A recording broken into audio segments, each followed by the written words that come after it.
تفسیر القرآن آج کا سبق سورۃ الانعام آیت نمبر 46 اور 47۔ اعوذ باللہ من الشیطان الرجیم، بسم اللہ الرحمن الرحیم۔ قل ارأيتم ان اخذ اللہ سمعکم وابصارکم وختم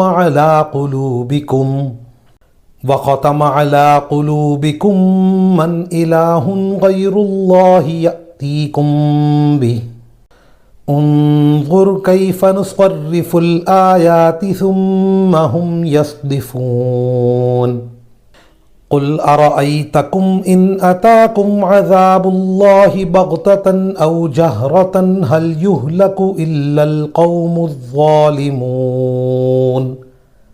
ترجمہ: اے پیغمبر، ان سے کہو ذرا مجھے بتاؤ کہ اگر اللہ تمہاری سننے کی طاقت اور تمہاری آنکھیں تم سے چھین لے اور تمہارے دلوں پر مہر لگا دے تو اللہ کے سوا کون سا معبود ہے جو یہ چیزیں تمہیں لا کر دے دے۔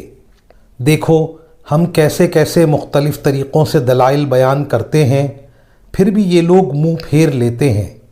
کہو ذرا یہ بتاؤ کہ اگر اللہ کا عذاب تمہارے پاس اچانک آئے یا اعلان کر کے، دونوں صورتوں میں کیا ظالموں کے سوا کسی اور کو ہلاک کیا جائے گا؟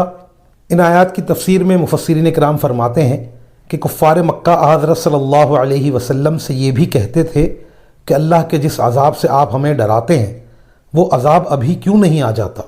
شاید وہ یہ سمجھتے تھے کہ اگر عذاب آیا تو مومن کافر سبھی ہلاک ہو جائیں گے۔